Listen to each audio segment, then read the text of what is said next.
The topic of this second talk is benefits of gaining mastery.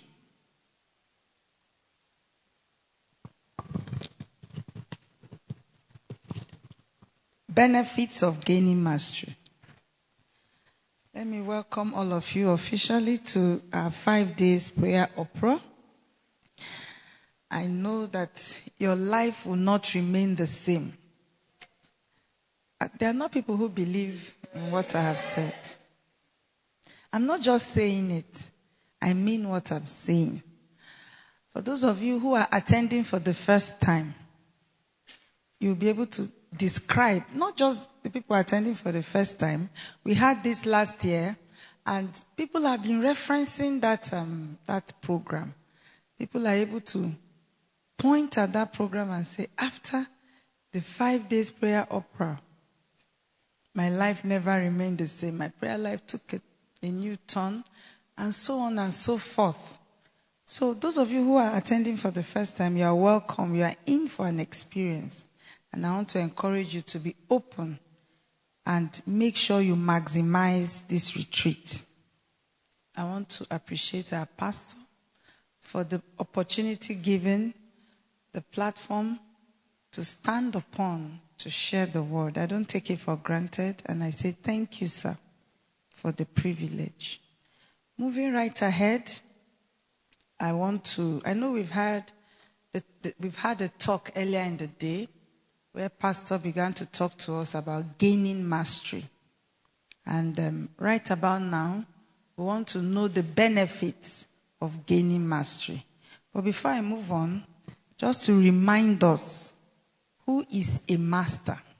Who is a master? Who can we describe as being a master? I know that pastor has defined what mastery means. So it's just a reminder so that we are on the same page to know what we are talking about. Before I can begin to tell you the benefits, we have to understand what it means. Okay, so a master in this context, in the context in which we are discussing this topic for this program, can be described as someone who has very great skill. Someone who has very great skill or is proficient in a thing or in an area. So a master is somebody who is skilled in a particular area or in a particular thing. A master is also a person who has acquired complete or comprehensive knowledge or skill in a subject, in a technique, in an art, or in an activity. So a master is, before you can be described as a master, you have to be someone who has acquired a comprehensive in a particular technique, in a particular field, in an art, or in an activity. A master is also someone who has gained control, or who has conquered, or has overcome, or gained superiority or dominance in a thing or in an area. So a master is also someone who has gained control, who has conquered a particular field, who has overcome something. If we say you should master your body, for instance, say you're a master of your body, it means that you have gained control over your body. Okay? You have gained control over your body. You have overcome your body. You can put it in its place. That essentially is what Apostle Paul was even trying to talk about in 1 Corinthians chapter 9, our text, from verse 24 downwards, when he kept talking about you to become a master, for you to compete in a race and win, you have to put your body what? Under subjection. So you have to master your body. So if a master is a person who has gained control, who has conquered something, or overcome, or gained superiority, or gained dominance in anything, any area, any activity, any field. That is who a master is. Okay, so you can be a master in anything at all. You can be a master in even as a student, you can be a master student. Okay? You have mastered your academics. You have gained control. You have conquered that field. And you are excelling in it. So, you know, that is why the Bible talks about when you are taught of the Lord, you would even be wiser than who? You are not aware of that. Don't we have students here? If you're a student and you don't know that scripture, it means you haven't started. So you can imagine where a student is wiser than the teacher. That is a state of mastery as a student. Are we following? Yes. So even in your academics, and I start with that because we have a lot of students in our midst, you can be a master in your academics. You can be a master in your career. What careers do we have represented here? You can shout out your career. Let me hear. What? Yeah, there's a carpenter here. Who is the carpenter? Here. Okay. We don't have anybody who has a profession here. What? Agriculture. Okay. Any aspect of agriculture? Which has? Poultry. Okay, so he can be a master poultry keeper. Do we have any other sound engineer? A master sound engineer. That means he has comprehensive knowledge or skill in the area of sound engineering to handle all the issues of sound engineering, very neatly. Are we following? Any other profession? Can call out your profession. Teacher. Do we have any teacher here? Okay, we have teachers. Amako. Is it Bible teaching or which one? Okay. You're a professional teacher. Are you studying education in school? Okay. Well, you're a student for now.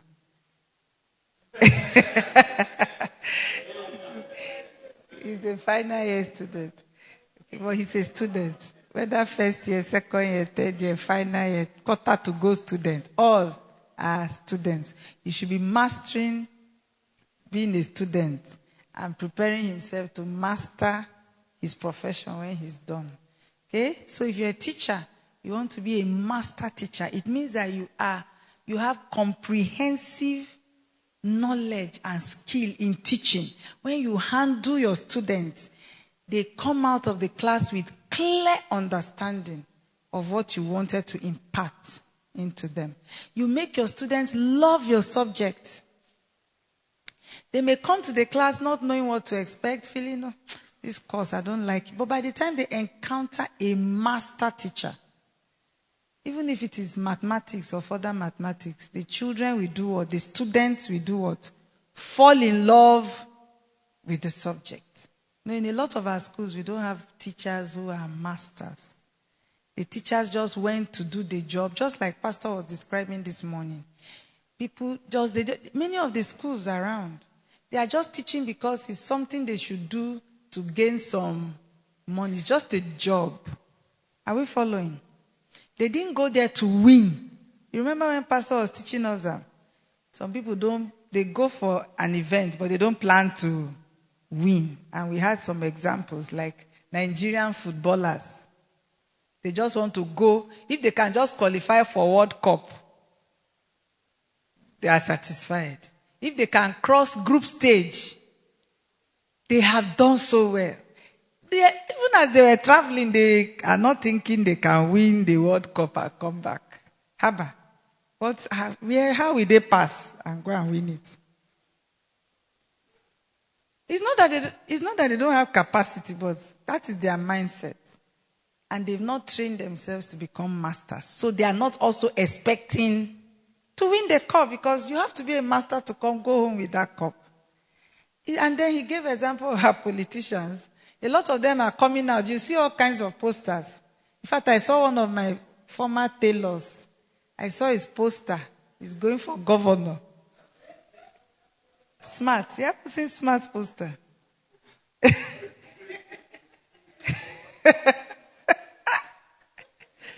Smart is going for governor. So, pastor, pa- pastor knows the young man, so he doesn't know what to do to himself. It's not a joke. You have been seeing the poster, but you didn't know he's smart. He went and arranged his face very well, wore fine clothes. They did makeup on his face and put it there. And we don't know his real name. You know, Smart is his trade name or something. So it's his real names they used on the poster. That's why you didn't recognize it was him. But I'll show you. Governor. He knows that he will not become governor. He knows. Even as he produced that poster, he knows. So, no, it's governor he's contesting for. So,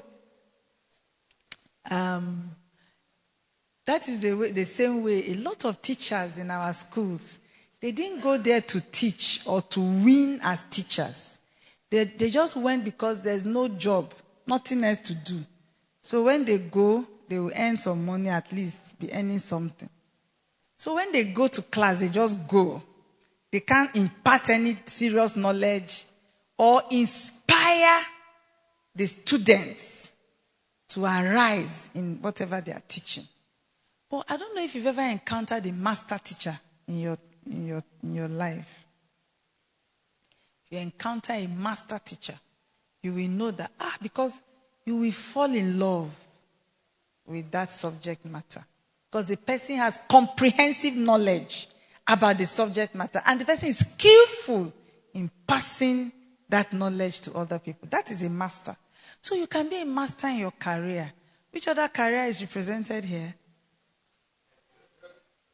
Hairdresser. Yes, we have a number of them in the house. Master hairdressers. Master photographers.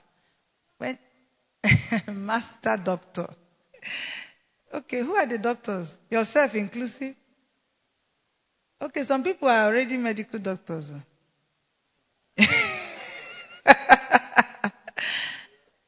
Master engineers. So whatever your profession, even a minister of the gospel, it's important for you to be a master, even in that field. You can be a master even in your position, not just career. For instance, you can be a master husband. It means that you have comprehensive knowledge and skill in being a husband. In husbandry.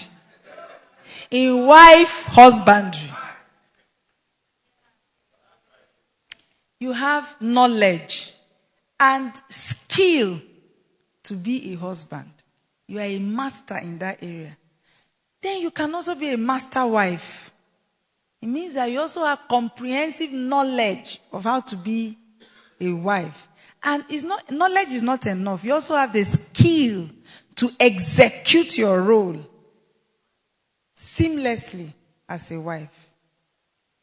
You can be a master child. How many of you are children here? You are still under your parents. Yes, now. Ima, why is your hand not up?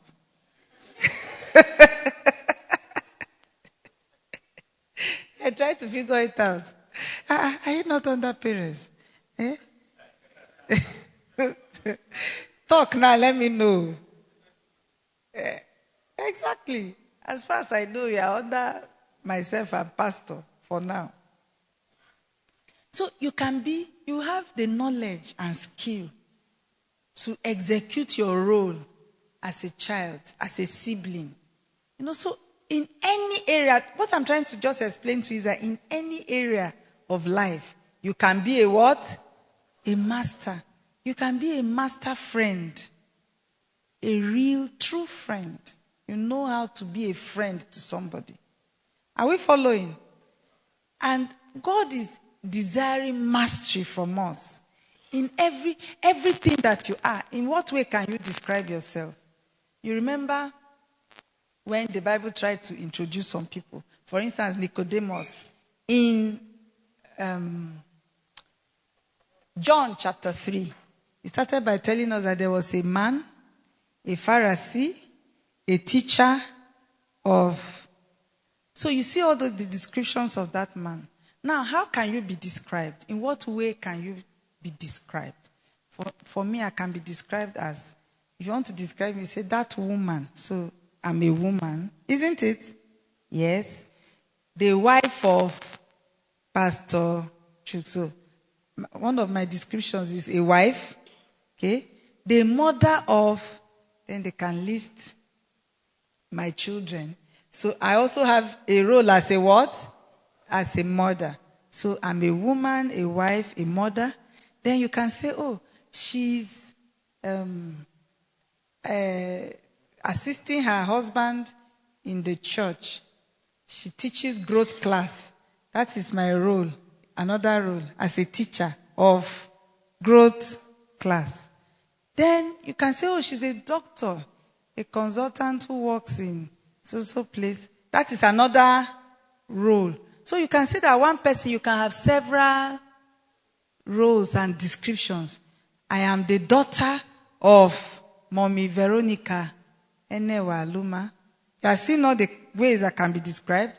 I'm the sister to barrister, engineer, and okay, I'm a granddaughter. I don't have any grandparents alive anymore. I think all my grandparents are deceased. Yes, but I used to be someone's granddaughter, but not anymore. I'm now an orphan. If you don't have grandparents alive, what are you called? Orphan? Grand orphan? At my age. All right, so there are so many ways that can be described. But why I'm saying that is, I am supposed to be a master in all of these descriptions. Are you following? So I should be a master woman. Then you ask yourself, what does that mean? I should be a master wife, a master mother, a master teacher, master doctor, master daughter, master sister. I should gain all the different ways that can be described. Friend can describe me as a friend to some people.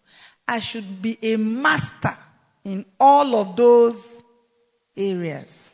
So in any way, what this exercise I've just done for myself, try to do it for yourself.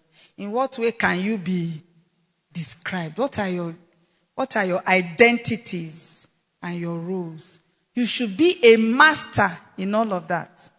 Are we following? All right. So this is just introducing what I want to go into. I've not even entered into what I have. But have you already started gaining something and learning from what I've been talking about? Some praise. Is it master dancer or master singer? Okay, you are the master singer. Then Kevin will be dancing to your music. All right. Do you get the point? Yes. Say to yourself, I should be a master in every role that I have. I should be a master in all my identifications. Very important. All right. So now one of the markers of mastery, before I move on, is that you have the ability. Now, no matter what, even if you are not a teacher, even if you are not a teacher by calling, once you become a master, it therefore means that you have so much ability that you can now raise masters in that area. That is a marker of a master. You can raise masters in whatever area you are a master yourself. If you cannot raise masters, then you are not yet a master. One marker of mastery is that you can raise what? So if I am a master wife, for instance, it means I should be able to teach people how to be good master wives. Are we following?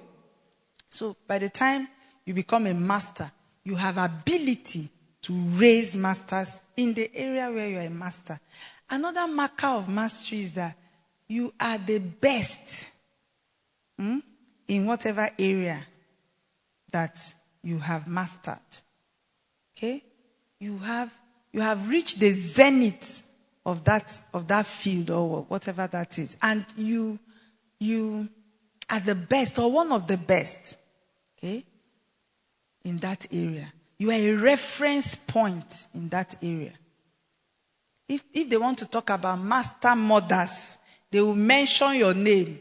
If they want to talk about master husbands, you have left a legacy, a mark. People will refer to you. You become a reference point. You can be, maybe master teacher. You're one of the best teachers people ever knew. You leave a mark in that area, in that field. All right, so benefits of mastery. Let's go right into benefits of mastery. That's what I'm supposed to be talking about. Benefits of mastery. Essentially, this is all about what do you stand to gain when you become a master. That is what benefits of mastery is all about. What do you stand to gain? There's something to be gained to become a master. When you become a master, there's a gain to it. And what is this gain? There are several, and I will see how much we can cover in the time I have left. And it is important for us to discuss this because it will stir you up to want to be a master.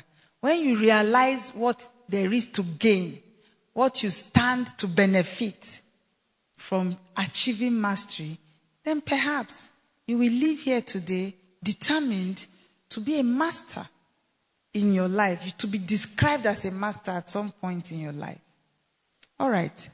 There are several, like I said, but the first one we're going to take. Mastery gives you, or mastery empowers you. Mastery empowers you. When you gain mastery, it's a form of empowerment.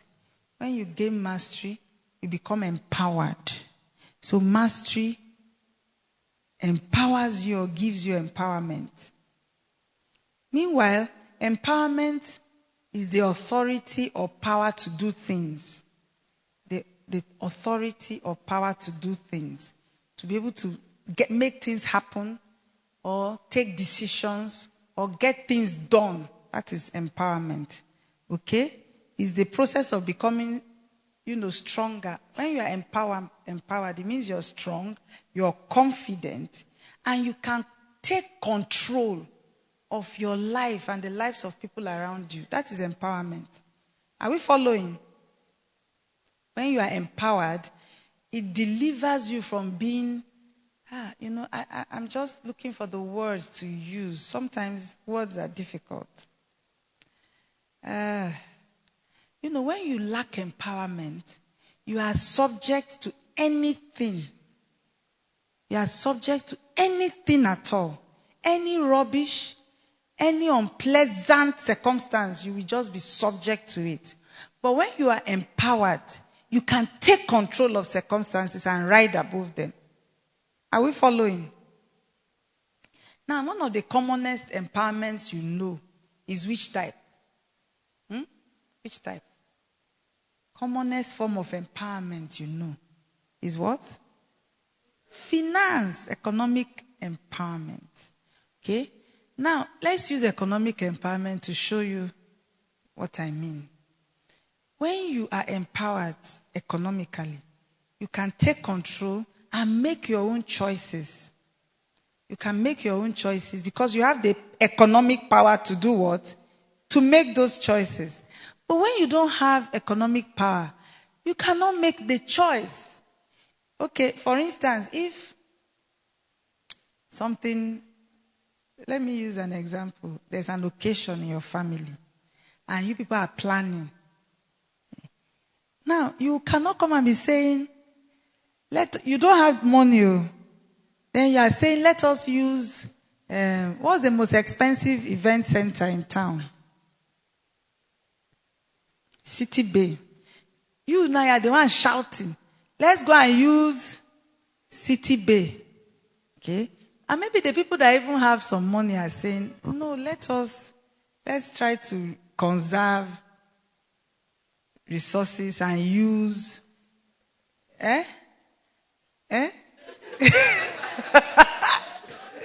Use the church. I hope you don't talk that line because they will not agree. Outside the church. School premises. Okay, they should do the program in the school premises. And you are shouting, no, let's go to City Bay. Somebody will soon insult you. They will be bearing with you. And after some time, next thing you just hear one insult. You leave that place feeling very bad. What do they mean? Because he has how much money? He's insulting me. Yes. He is empowered to insult you. You are shouting City Bay and not letting anybody hear what. And you are not going to bring. If you want to hire City Bay, I think it's 400K. The last time I asked them. If you really want to use City Bay, you may even be the firstborn of these people having discussion. Don't be thinking that because you are firstborn, if you say City Bay, everybody will follow. There's no money for you to bring the City Bay. But if you carry 500,000 and put on the table, oh yeah, go and get me City Bay now. Who is going to argue with you? Even City Bay will not argue with you. Are you understanding empowerment now? The ability to take charge, take control of your life and the life of the people around you. Okay? The ability to take decisions. It is autonomy. Okay? Autonomy and self-determination. That's empowerment. When you are empowered, you are autonomous. It means that you can take decisions. Okay, can a child decide which school they want to go? Let's say Stella Good now. She will say, me, I don't want to go to Heritage again. I want to go to one other, maybe a school in Abuja that costs 1 million a term for primary school.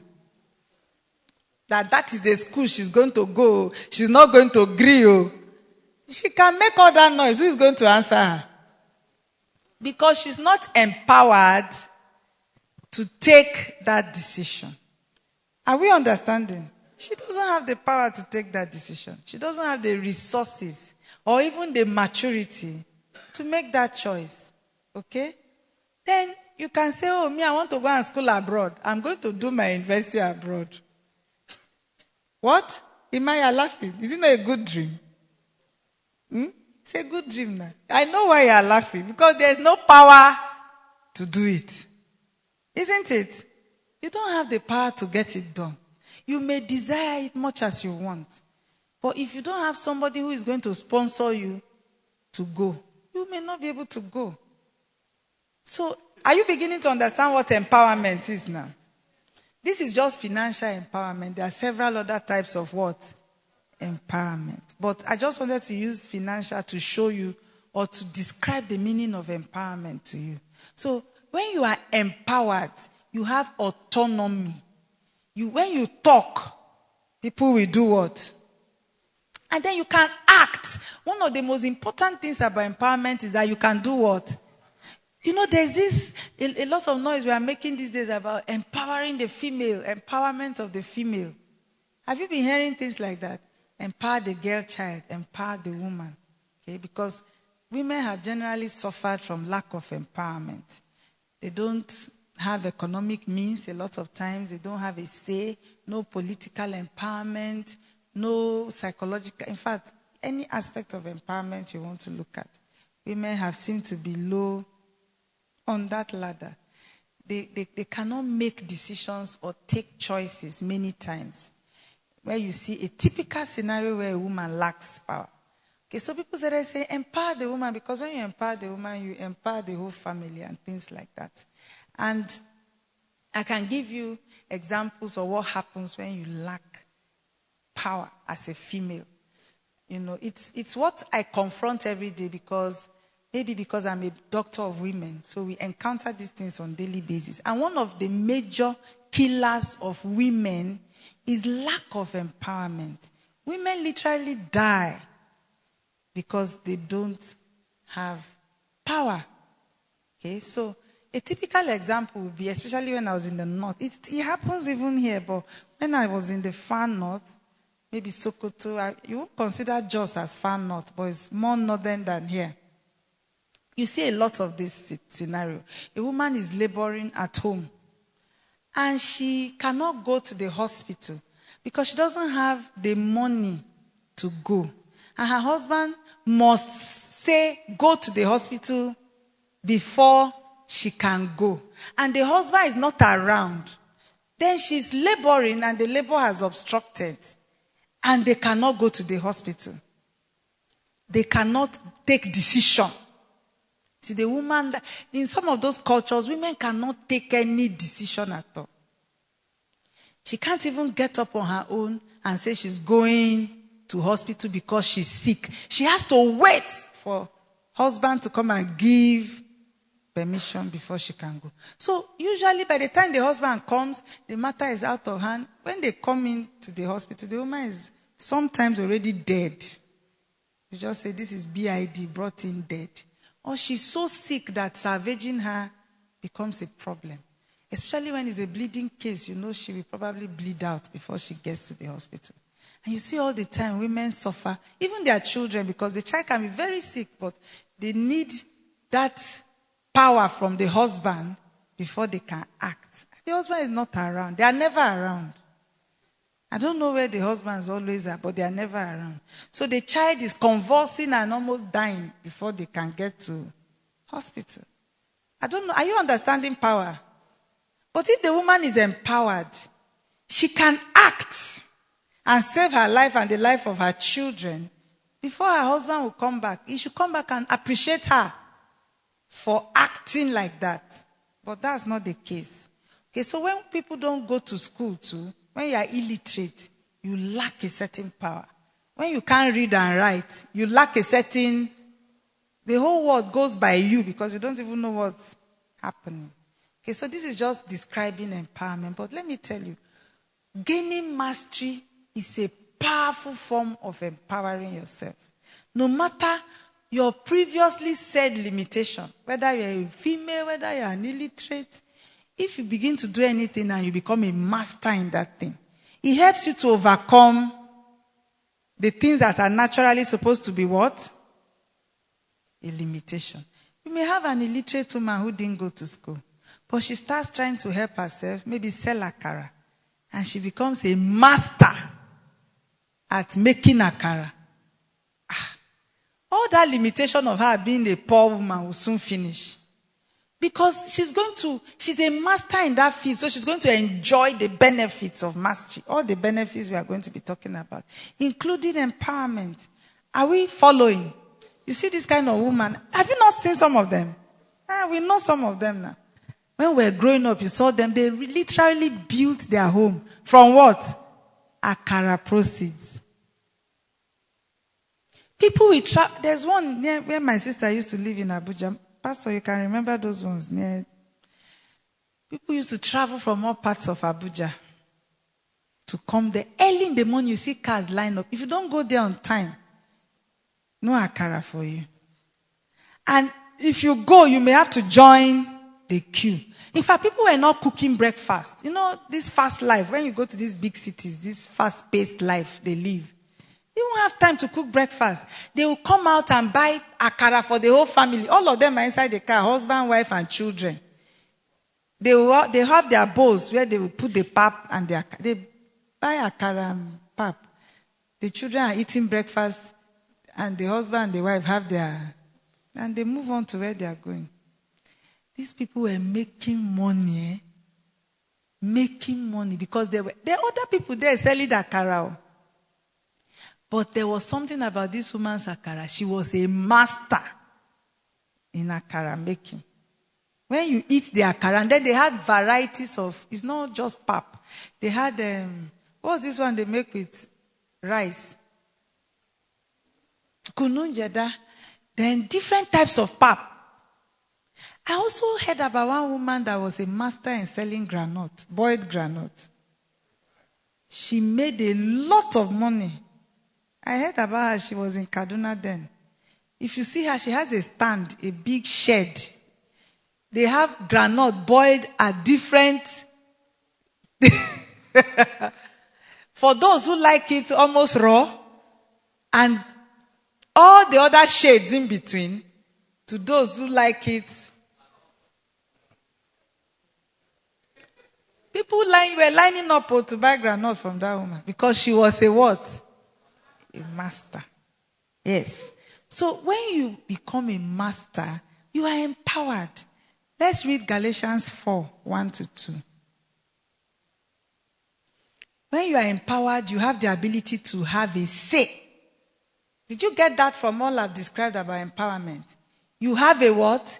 A say. You are autonomous and you can take decisions. Okay? You can determine things for yourself. You can say this will happen and it will happen. Galatians chapter 4 verse 1 will give us a clear picture of what I'm trying to say. Now I say that the heir, as long as he is a child, differeth nothing from a servant, though he be Lord of all. Can I have it in NIV? Okay. NIV, go back to verse 1. No NIV, is that what you're saying? All right. How is it that our translations keep disappearing from time to time? I'll open it in my own Bible then. Galatians chapter 4. Okay. What I am saying is that as long as the heir is a child, you know the heir is the person to inherit the wealth. Okay.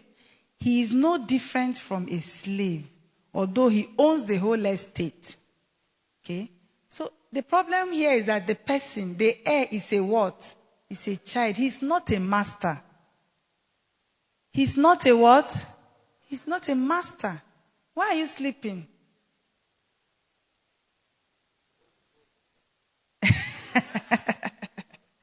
You can't be sleeping, no. How about this kind of issue we are discussing? You can't be sleeping. All right. So, the child in this scenario, can you describe that child as a master? No way. The problem is the child has not come of age. He has not acquired knowledge and skill to manage himself and his life. So he's not a master, he's still a child. And as long as he's a child, even though he has access, he's supposed to have financial empowerment, isn't it? Because there's money. Do you see that it's not all the time that money is available that people are actually empowered? In as much as we talked about money being a form of empowerment. But it's not every time that money is present that somebody is actually empowered. Like in this scenario, for instance, there's money that the father of this child has left him billions. But the child has no power because he is not a master. He is a child. The Bible says he's going to be subject. Verse 2. He's going to be subject to guardians and trustees until the time set by his father. So whatever time the father decides he's old enough to be a master. So the father will say, okay, until he gets to age so. By then he should be a master. Then you can allow him access to his inheritance. So you see that if you're not a master, you will not even have access to your inheritance. What God has already made available for you, that is your inheritance. It's your due. It's your right. But you won't enjoy it unless you become a master. Are we following? So this child lacks empowerment because he's not a master. So in as much as the resources are available, he cannot control them. He cannot take decisions for himself. And he has to be subject. So this is the scenario I was describing to you. That the woman cannot go to the hospital unless her husband comes and says, okay, let her go. So in the same vein, the child cannot take decisions. He has to wait for guardians and trustees. This child can die of hunger because he's at the mercy of what?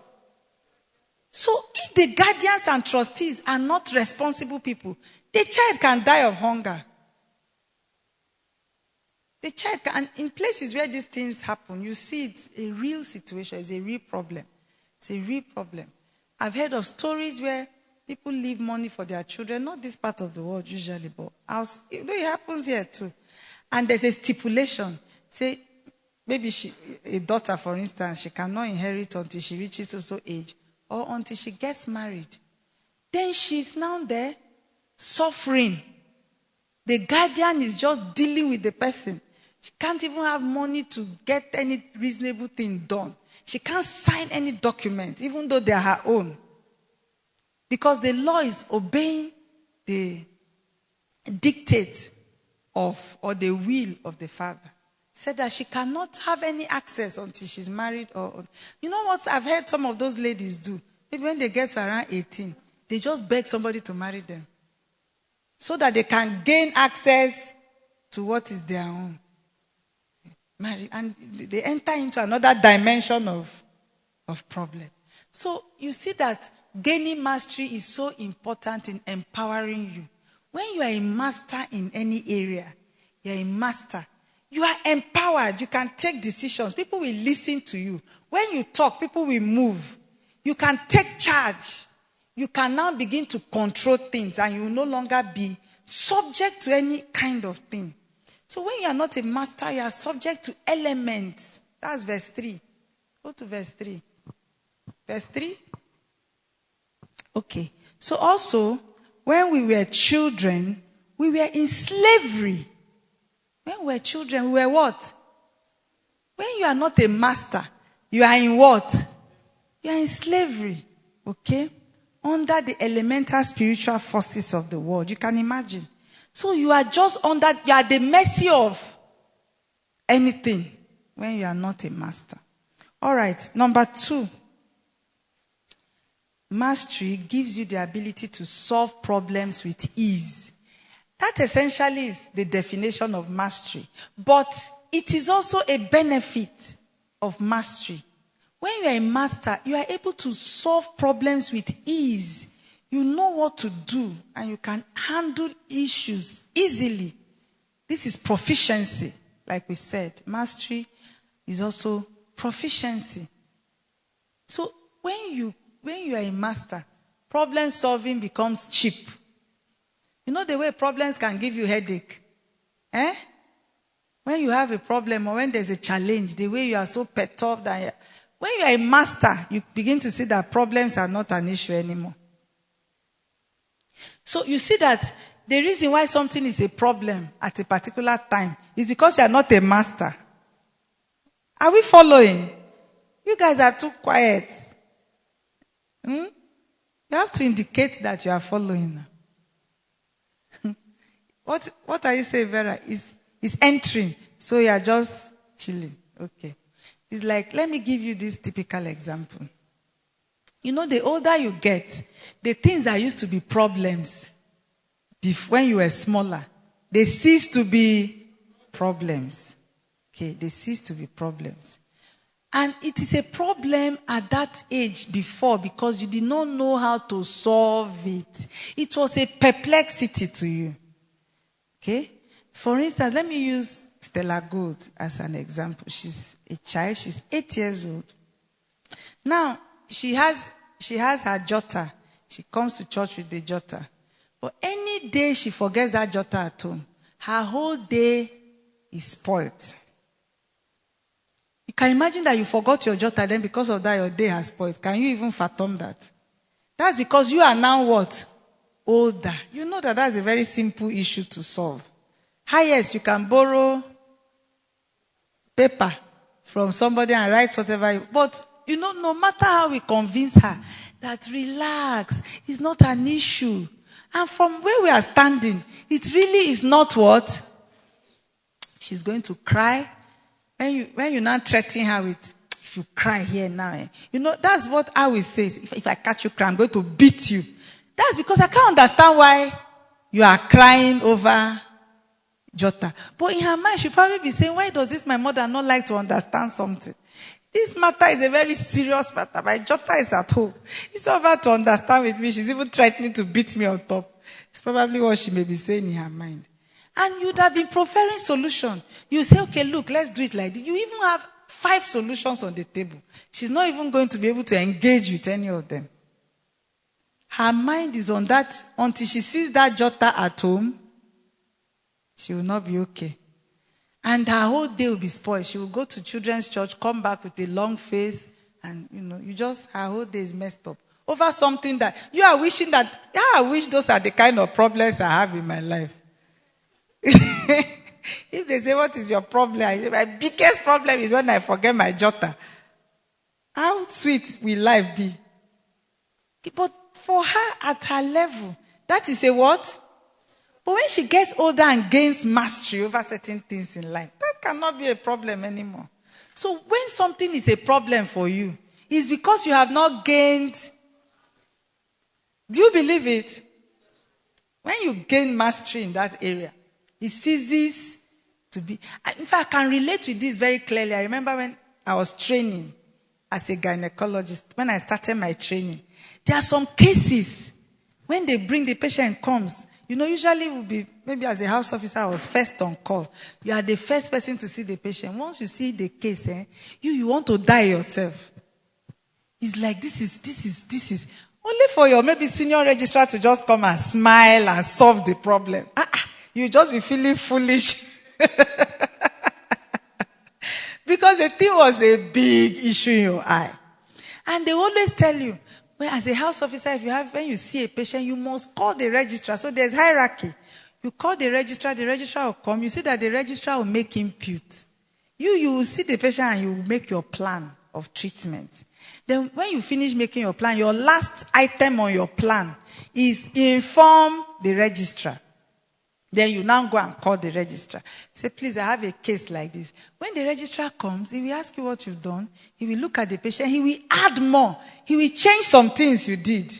I say, no, you will not do. That's because that person has more mastery than you.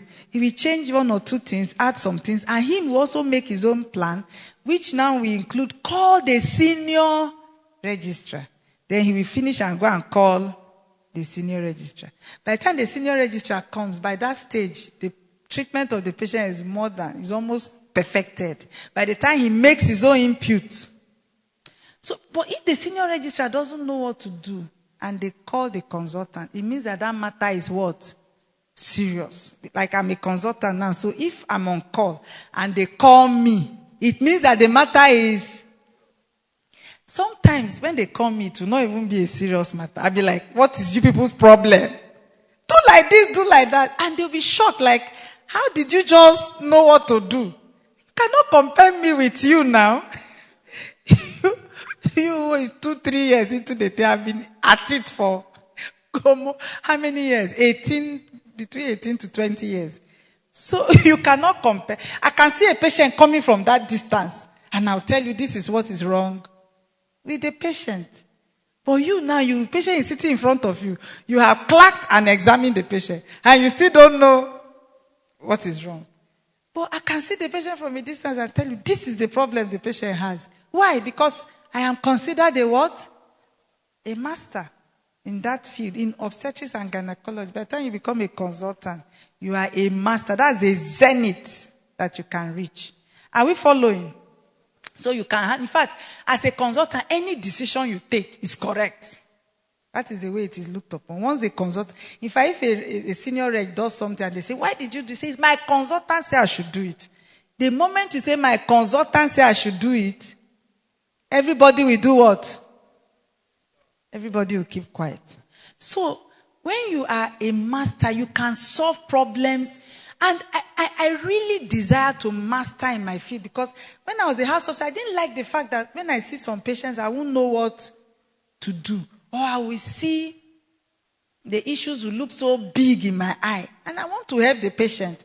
And the secret of really helping the patient is to gain mastery. To gain mastery. You can imagine, maybe I see a patient in those days when we were younger doctors. If you see a patient bleeding after delivery, that's a major challenge. You'll be running scatter, you don't know what to do. But now, even if they have done everything, by the time the senior reg has done, the patient is still bleeding and they call me, I will just walk in there confidently and put a stop to it. So you are not even perturbed. If they tell you that a patient has been bleeding for 5 hours, you just tell them, do this, I'm on my way. Make sure she's on the table in the theater before I get there. As you are going in, you already know what you are going to. You are confident. You just go there and solve the problem and come out. And people will be like, man. But they were unable to solve the problem because they've not gained the same level of proficiency as you. Is it? Are we clear about it? So when you become a master, you gain the ability to solve problems with ease. And now you will now realize that the rest of the benefits of being a master naturally follow your capacity of being able to solve. So if you are somebody who can solve problems, you see the way your life will now look. That is where the rest of the benefits are going to come from. Let's read Daniel chapter 5, and you will see this issue here. Daniel chapter 5. From verse 8. Daniel chapter 5 from verse 8. Then all the king's wise men came in, but they could not read the writing or tell the king what it meant. Now, I'm starting from verse 8 because of time, but this is King Belshazzar, the son of, Belshazzar, the son of Nebuchadnezzar. He was having a feast one day, and he now said they should go and bring the cups, the golden vessels that they took from the temple of God in Jerusalem. Let them use it to drink wine.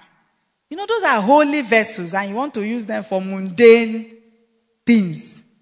So they brought the vessels, and they were drinking wine with it. So while they were marrying and drunken party, a hand just appeared. Can you imagine that? Picture it. A hand, you just see hand that is not attached to a body. And it just appears and starts writing something on the wall. And after writing, he now says to, oh yeah, now what have the hand written? And nobody could tell. Verse 8 now, verse 8. Nobody could tell. Then the king's wise men came in. So these are supposed to be professionals. They came in, but they could not read the writing or tell the king what it meant. Verse 9. Keep going. So King Belshazzar became even more terrified, and his face grew more pale. His nobles were baffled. So there was a problem. A big problem. The queen, hearing the voices of the king and his nobles, came into the banquet hall. "O king, live forever," she said.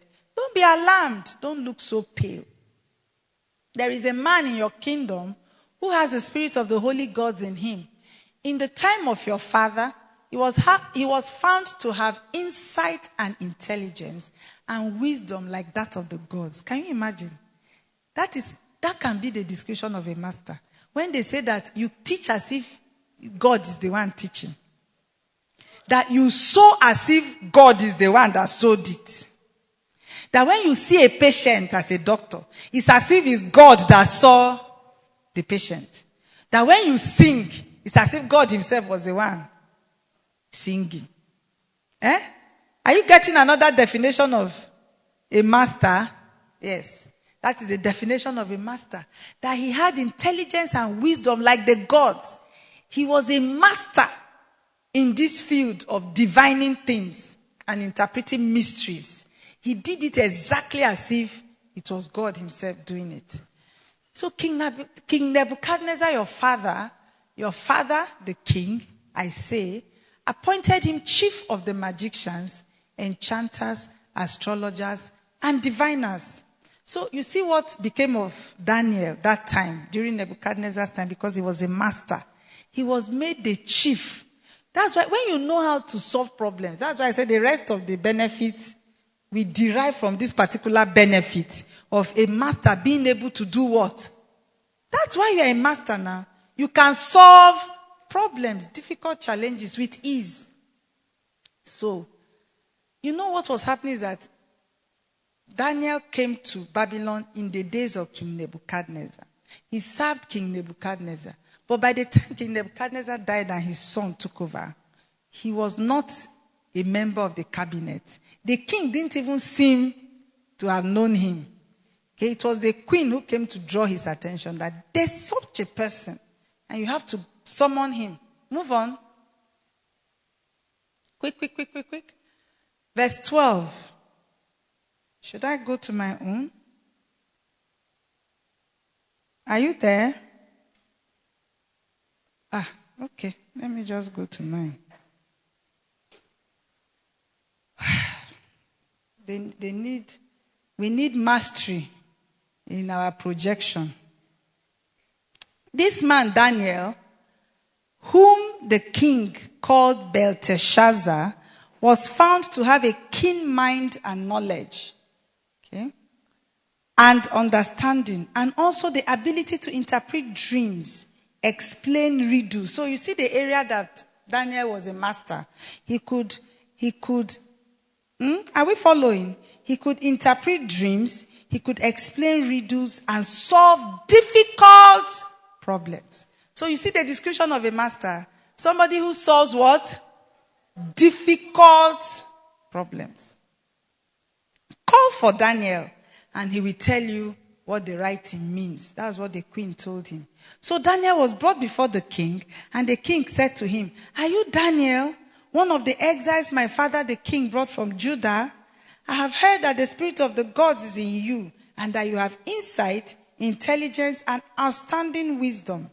The wise men and enchanters were brought before me to read this writing and tell me what it means, but they could not explain it.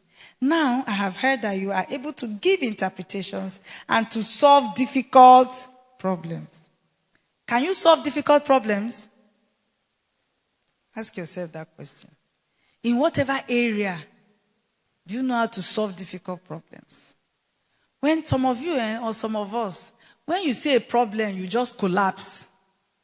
Your ability to harness, understand, and be on top of a problem is an indicator of whether you're a master or not. Some of us, when we see problems, we start shaking. We can't relate with them. Or we allow the problem to just fester. You are not being a master in that field. You don't sit down and solve. And the problem may not even be difficult. It may not be difficult. So, this call to mastery is a very big deal. Think about it in any area, even if it's service in the church. You are a worker, you are a HOD or someone, there's a problem in the department. What is your ability to understand how to go about solving the problem? How do you go about it? Then you need to gain mastery. You need to gain mastery.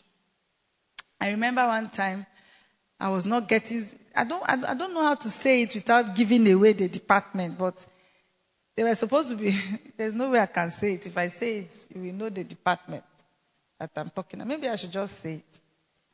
Because it wasn't a secret anyway. So, people are supposed to bring slips to me in growth class from foundation class to show that they have finished. And for months, people kept coming and saying they don't have slips. That slips finished, and so no more slips. That's a very simple. You know that slip? Many of you received that slip now that posted you to growth. I kept asking myself, what's the big deal in a slip that for months students kept coming from foundation class to meet me and I was not registering them? Say, I will not register you. Go back and collect a slip. Because how do I know that you have actually finished? Anybody can just walk up to me and say, I have finished. So on that slip, they'll write your name, your score even, and say they've been posted. It's a posting slip to growth class. So it's a very important instrument. And then for some reason, it finished. Piece of paper. It's a very minor. All of you in foundation class, you should all be hiding your head. The problem has been solved anyway. But it took me now coming to say, what is the issue? Then going to pastor, I went to pastor and said, why is there no? In fact, at a point, I heard one of the students saying they said there's no money. I said, money inside growth class. So those of you that were with me that day, you heard it. That there's no money to print. You people don't know that piece of paper. That the church, this whole church like this, we cannot find 200 naira, 500 naira to print posting slips. So I now went to pastor, and by the time we interacted with the people we should interact with, we realized that it's not a big deal. And the problem was now solved. But I'm just trying to tell you that problem is a what? A minor. You, as you are sitting there, is it a difficult problem? But it went on for what? So at that point, the people handling those matters, they needed to gain what? Because when you are a master, you have the ability to solve what? Difficult. That's why I'm saying that this one is a minor problem. You will not even want to call that a problem even. But it went on for months. So those people there were foundation class people, they were far away from mastery. Because when you become a master, you are solving what type of problems? You see the kind of problem masters solve. When all the brains in that area have arrived at a dead end, then a master swoops in and everything is resolved. Not this kind of moi primary school, they lost their pencil kind of problem that they were having in the foundation class. And they could not solve it. See all of them smiling happily at me, foundation class members. If I don't use the example publicly like this, you will not know. I'm sure now that you are also listening to me, you are also realizing, foundation class people, you are also realizing that that's a minor. Stephen Amaka, are you not in that department? It was a challenge. It's not a problem. Okay, challenge is lower than problem. In fact, that thing should be lower than challenge. If there's anything, issue. So, Pastor, your there's another thing lower than issue. A matter. So there's a grading of a comment.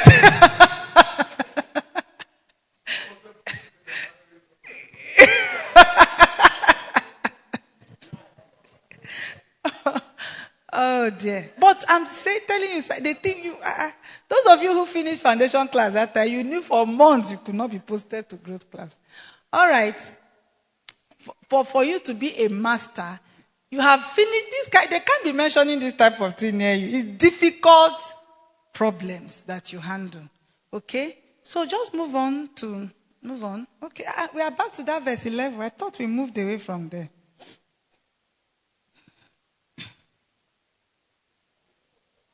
"17. Then Daniel answered the king." Okay, the king was promising. Okay, verse 16. Now I have heard that you are able to give interpretations and to solve difficult problems. If you can read this right here and tell me what it means. You will be clothed in purple and have a gold chain placed around your neck, and you will be made the third highest ruler in the kingdom. You can even begin to see benefits of mastery.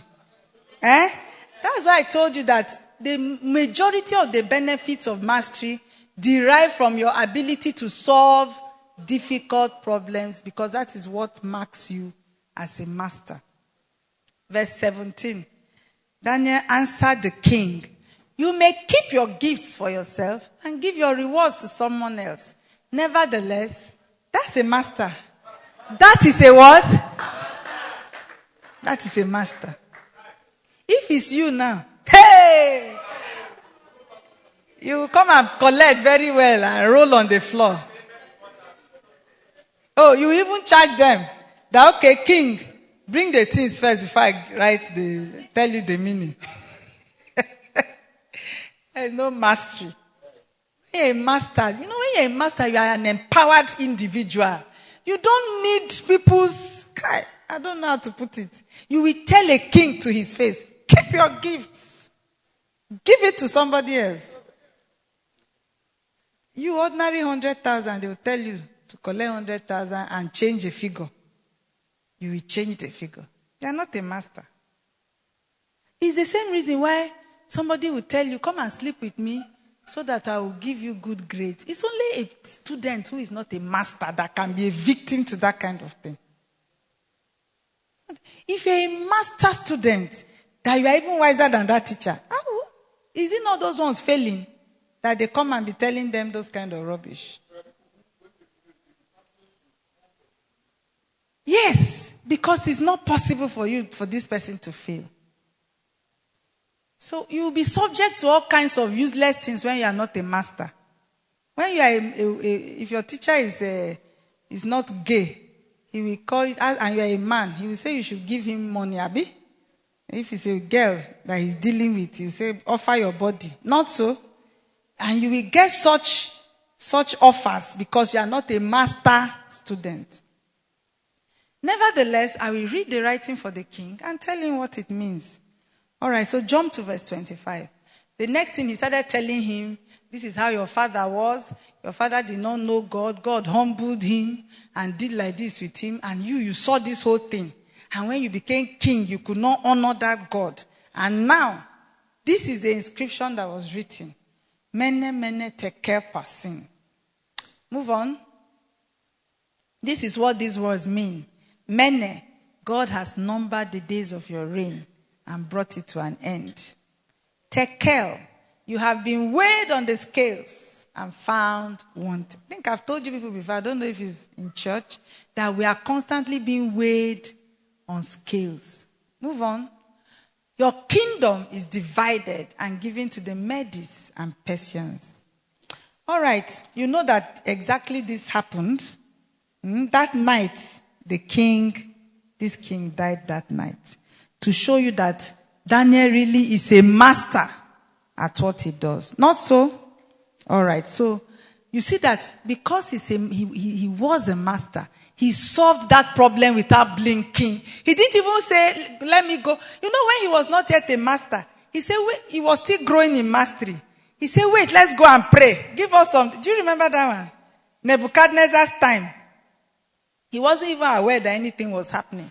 And Nebuchadnezzar said, gather all the wise men in this land. They cannot tell me my dream because the king dreamt, forgot the dream, but knew that dream was significant. So all these wise men, they should come and tell him the dream and interpret. And all the wise men say, oh, Gasa, this thing is not done anywhere. Go to any part of the world. They don't do it like that. Even the most powerful magicians and astrologers, you have to tell them your dream. He said, no, maybe people have been deceiving me all these years that you are wise men. Today will prove the thing. Tell me the dream and interpretation. Nobody could talk. Oh. So he said they should gather all of them and kill them. And Daniel then happened to be one of the wise men, but they're not aware of what was happening. So when they came to round them up, he said, what is the issue? He said, this is the issue. Now went to say, why are they in a haste about this matter? Give us time. Give us time. Let's go and process it. Him and his friends went and prayed about it. And he received the dream and the interpretation. When he started telling the king the dream, the king now remembered the dream. I said, yes, it's true. That was my dream. And they told him interpretation. But by the time of his son, Daniel was such a master. He did not go anywhere to go and pray again. Right there and then, he told him the meaning of that writing on the wall. Are we following? That other time he was younger. But you can see this is one man that, according to Daniel chapter 1 verse 8, he proposed in his mind. You see that this is a very purposeful, deliberate young man who pursued whatever he wanted with everything he had. And so at the time we are meeting him in the reign of Belshazzar, he was a master. He doesn't even need to step out of the place to interpret that dream. He doesn't need to speak any tongue. He will just tell you what is there. I hope you are following. By the time you gain mastery, when you are passing, that's when your shadow will start healing the sick. By the time you gain mastery, that is when you will tell the demon, out! And the demon will come out. Or you are just passing, and the demon flies out. But when you are still trying to gain mastery, you will say, demon out, the demon, I'm not going. I say, come out, I'm not going. And you are the demon will be acting drama. And you know people like that type of drama. Everybody will stop and be watching. That is senior performance. And they'll be hailing you that you're a powerful man of God. They don't know that it's lack of mastery. There's no demon that, even though Jesus communicated with demons, but they were not saying, I'm not coming out. I hope you know. They were instead begging him, please, can you grant us this request? They were not resisting that they are not coming out. You are there, say, come out, say, we are not coming out. Come out. I am feeling very happy that demon is talking to you. Go and gain mastery. All right. So, okay. So when you gain mastery, you solve problems with ease. My time. Should I take another 15 minutes?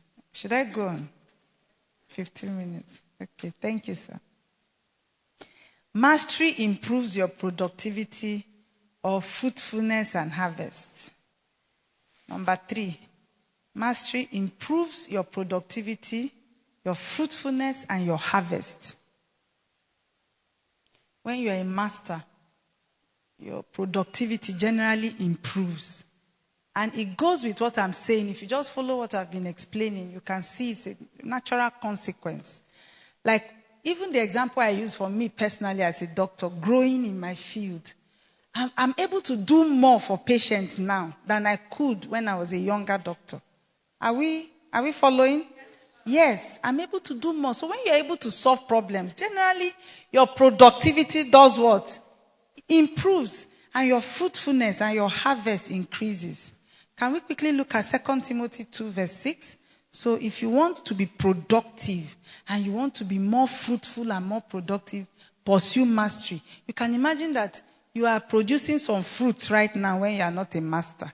When you become a master, how much more harvest are you going to have? That is when you can begin to talk about harvest in hundreds and thousands of folds.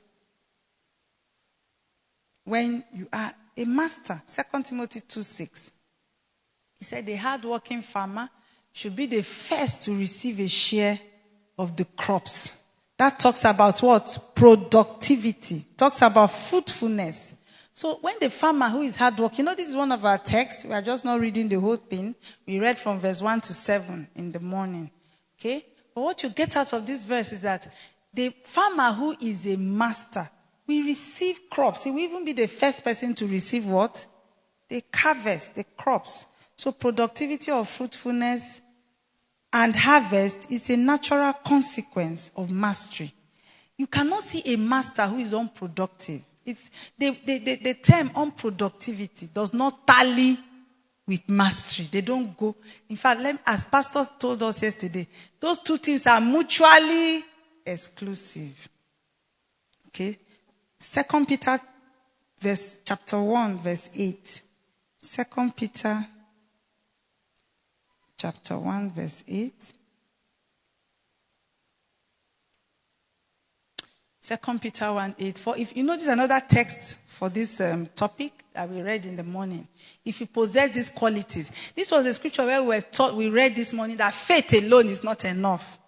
So we needed to press into mastery. So he was now talking about all the processes you need to undertake to press into mastery. And he was now rounding up here and saying, if you possess these qualities in increasing measure, okay, that is another description of a master. A master is somebody who possesses the necessary qualities in that area in what? Increasing measure.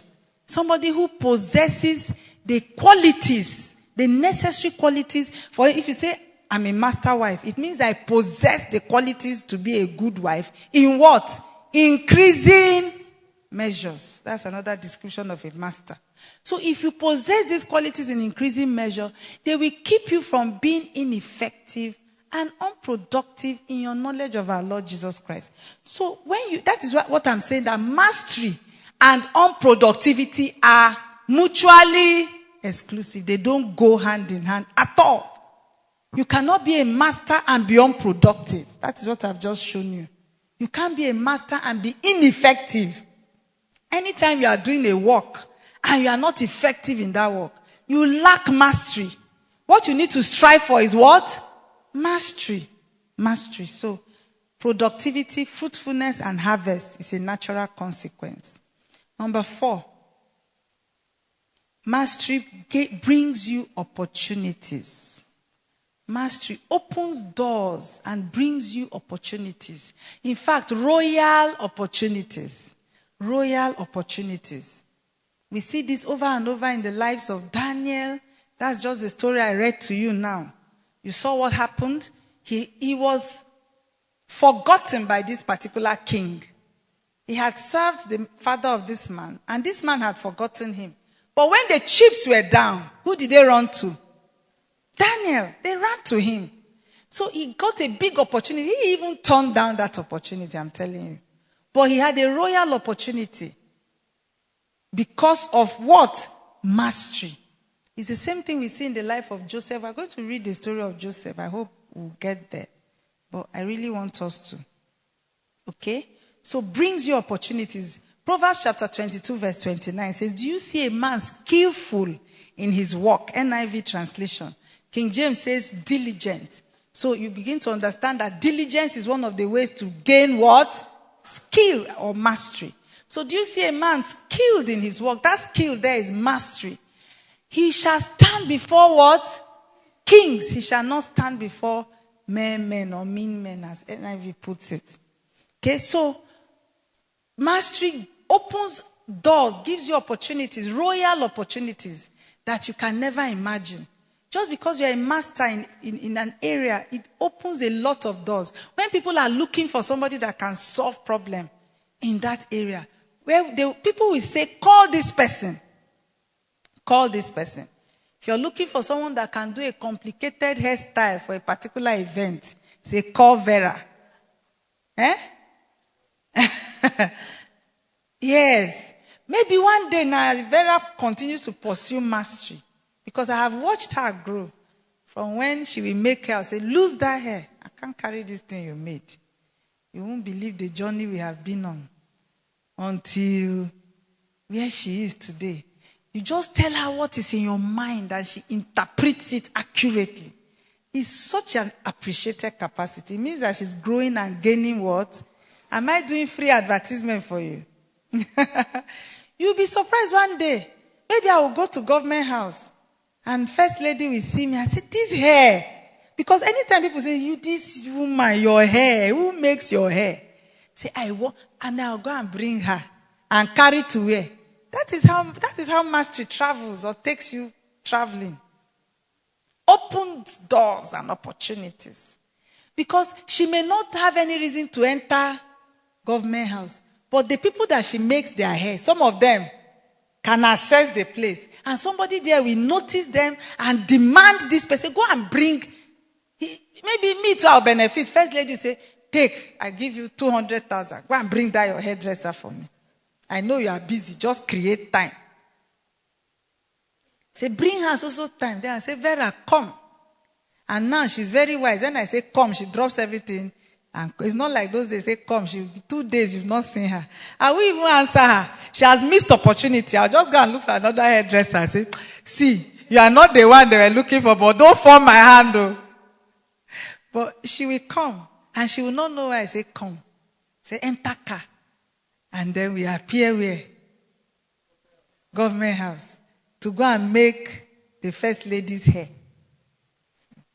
And she does it so well that she just becomes the first lady's permanent. In fact, I have to tell first lady this one now. She must have time to make my hair. This one, you've cornered her. Me and the first lady will have to negotiate that matter. This is exactly how it goes. Oh. The people who sew for these people and make their hair, that is how they met them. Somebody recommended them because of the mastery that they displayed. Or they grew with the person. Let's say, assuming I was someone in the political circles now who will become first lady one day. You know that someone like her has reached the palace.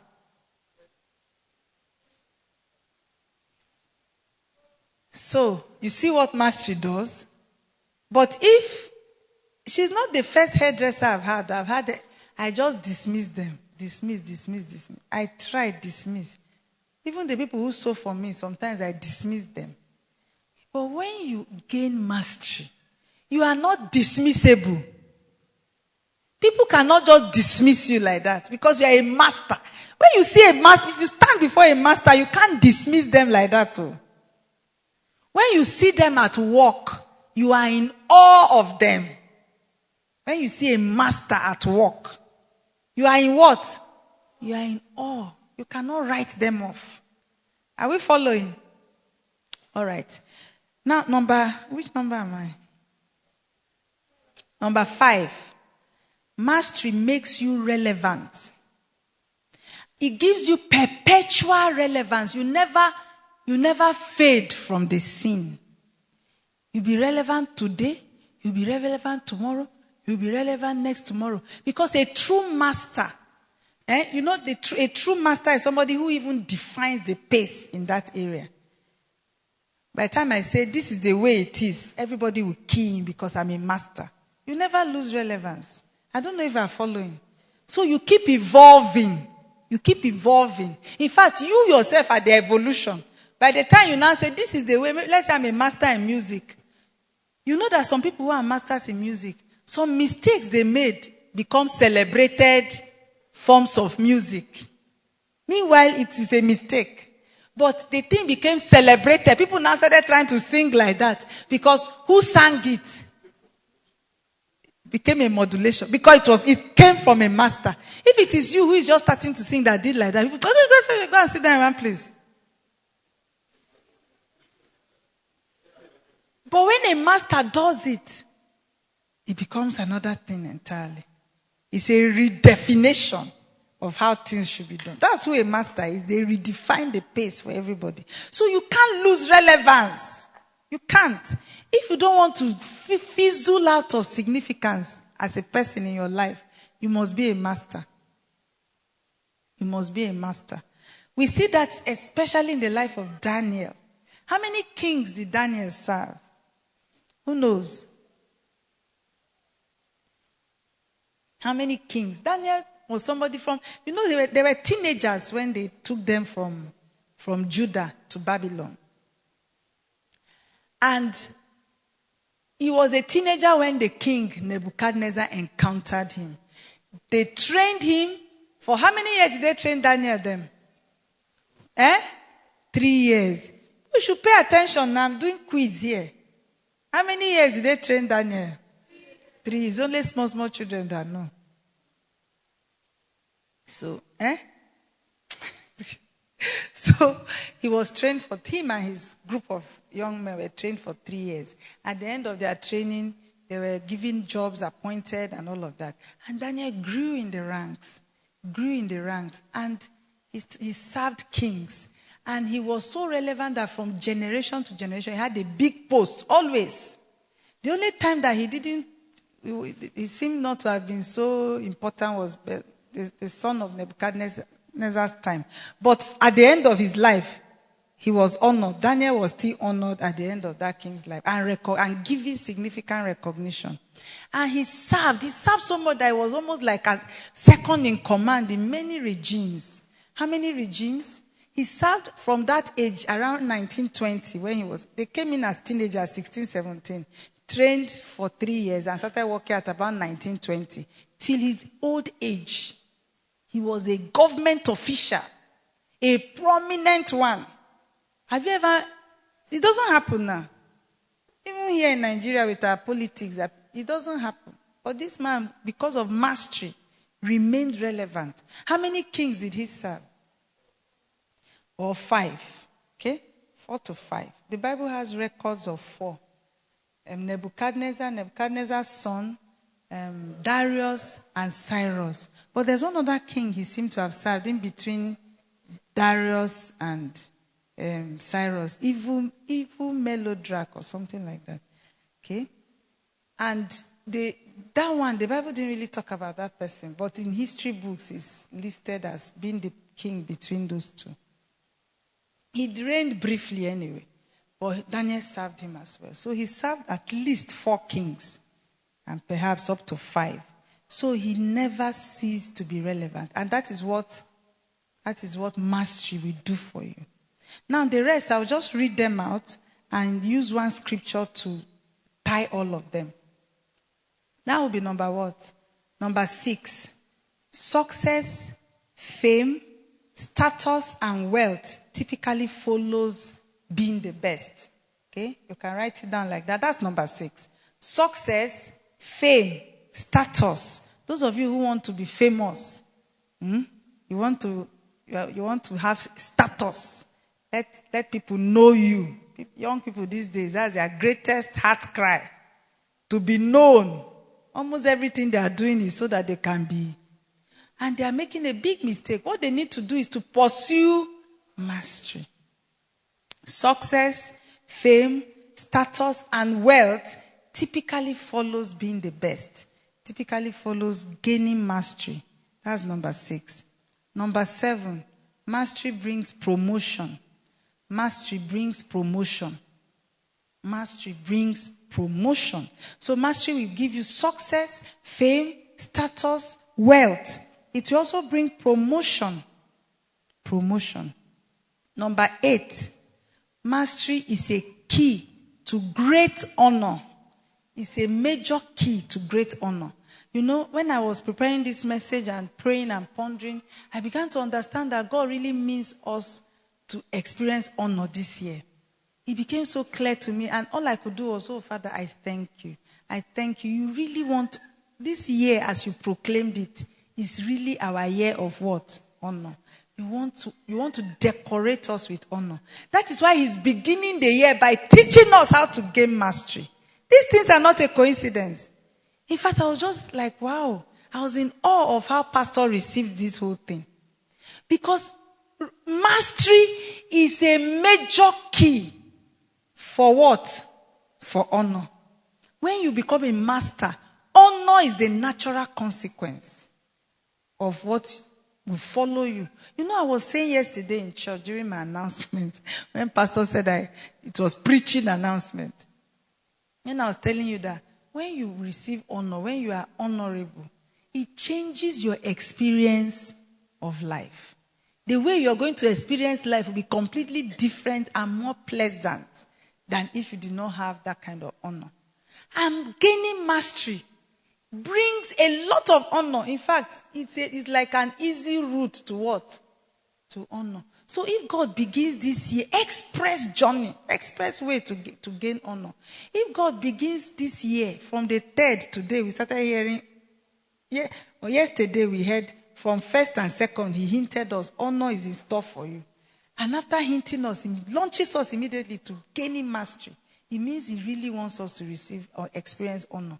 Because when you gain mastery, if you start this year by making up your mind and determining the steps you are going to take to gain mastery, you can't escape the honor.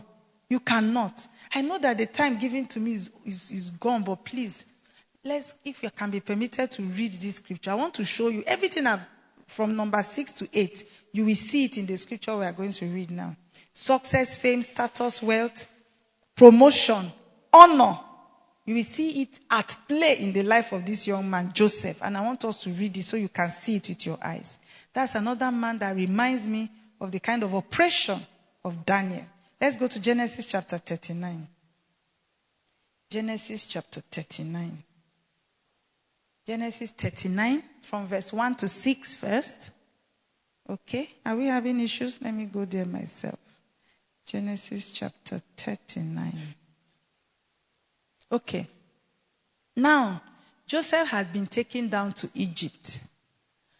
Potiphar, an Egyptian, who was one of Pharaoh's officials, the captain of the guard, bought him from the Ishmaelites who had taken him there.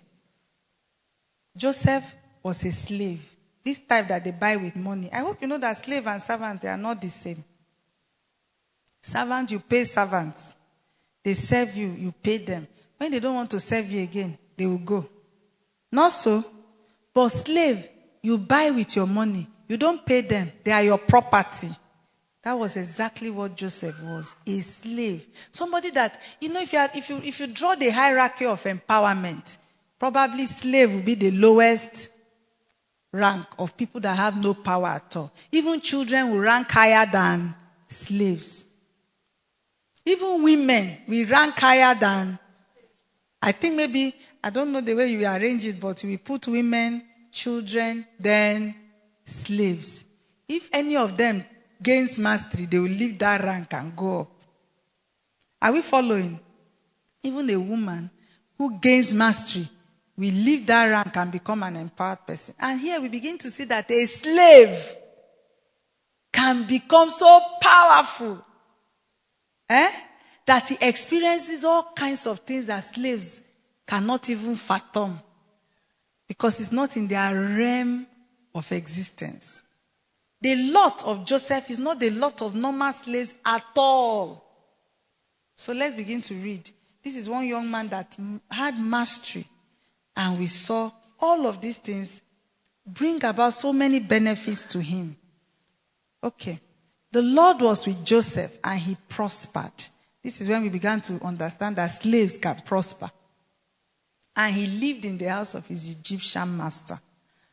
When his master saw that the Lord was with him and that the Lord gave him success in everything he did. So do you see one of the benefits of mastery is what? Success. So Joseph was successful. He was able to solve problems successfully. And when they saw his capacity to solve problems, he was also productive. Are you following? All the things we've been listing out. He was solving problems in his master's. As you can imagine, anytime they say there's a problem like this, before Potiphar will hear, Joseph has solved it. When he brings ideas and they do things like that, they yield a lot of fruits. They are making money in the businesses of Potiphar that he was managing. They were just making so much money, unlike before. Because a master stepped in, even though the master was a what? A slave. Move on, verse 4. Some of you, if they give you job work, now let's say I open shop and I call you to come and help me manage it. It is the shell of the shop that we are going to come and pick. If we come to the shop and we even see a single shelf standing, we'll thank God. Not so. This is the way that Nigerian youth, they don't even want to know mastery at all. They will go inside that place and start saying, your workshop is your work chop. They will sit down there and run the thing down for you. You know, I was lamenting the other day. I said there are so many business ideas, but you can't try them. You can't try. There'll be money and you want to do some business, but because you don't have time to be in that business physically yourself, you cannot go into that business. Because if I open a supermarket now, and many people are saying, I'm looking for what to do, I'm looking for what to do. If only we cannot be striving for mastery and uprightness, we will not be suffering. Poverty will be a thing of the past. Because you don't have money, but somebody else has money. And the person can do something that can empower you. But we are not masters. We don't want to exert ourselves. So the circle of poverty does what? Continues. Okay, so you don't have money, but somebody else has money. The person can open a big supermarket and make you the manager. Say, manage it. And now say, okay, he's a church member. Let him get other church members that are looking for a job. Let them be working in the supermarket. He'll be paying all of them 20K. Which will be something for you who is not earning anything now. Only for the people to go and do what? They chop it. They run down the whole thing. So you lose. You who brought the money, you lose. They who you were trying to empower, they are the ones that chopped it down. By the time they chop it down, the whole thing finishes. Then they go and move on and start telling stories of how there's one witch from their village that is now allowing them to prosper. But is it making sense? You mean why if you walked in that place the way Joseph walked and you are bringing profit, you become a master. In fact, they will leave the whole business for you to be managing. They will ask you, how much do you want to be paid? You yourself, you will determine your salary. You are doing so well that the Oga that owns, that opened the place, say, oh, Kai, honestly, you are bringing, and this thing may just be a side business for the owner. He has, like if someone like me now, pastor, opens that kind of supermarket, it's just a side thing. We don't even have time to go there. And yet we are seeing like 5 million every week. Yes, you don't know it's possible. You don't know it's possible. If you run a good supermarket that you can make that kind of money weekly, it's because you don't know the opportunity. Mastery. Gain mastery. You just be seeing a lot hitting the account. 5 million, you call the young man and say, what are you doing in this place? How much do you want us to pay you? When you negotiated the business with him, you were paying him maybe 30K. You tell him how much. You will be happy to pay that guy 500K, 1 million per month. If you pay him like that, he's going to even increase the productivity. You expand the shop for him. By the time you now with the money you're making, you buy all the shops around, close all of them, convert them to the supermarket. Then you are making 10 million, 20 million a week. Soon they will start paying that guy 5 million a month. That's how poverty ends. So, it's our corruption and lack of mastery that is empowering poverty in this part of the world. That's how poverty ends. All the people working in that shop, they'll be receiving pay increase constantly. So all of them working hard. Everything must work well here. They must bring in huge reward. Because as they are bringing in the huge reward, the people that were doing workshop, you see, the shop ended. Oh God. So Joseph found favor in his eyes and became his attendant. There's no way you will not find favor. This thing I just described is exactly what Joseph was doing in the house of Potiphar. So Potiphar was so pleased with him. Potiphar now put him in charge of his household. And he entrusted to his care everything he owned. In fact, the only thing that Potiphar knew is they will give him food, he will eat. Finish. He didn't know anything happening again. Everything, from his properties to his cars, to his businesses, to everything was taken over by a slave. Because of what? Mastery. Where are we? Have you reached verse 6? Verse 5. From the time he put him in charge of his household and of all that he owned, the Lord blessed the household of the Egyptian because of Joseph. That's supposed to be your testimony.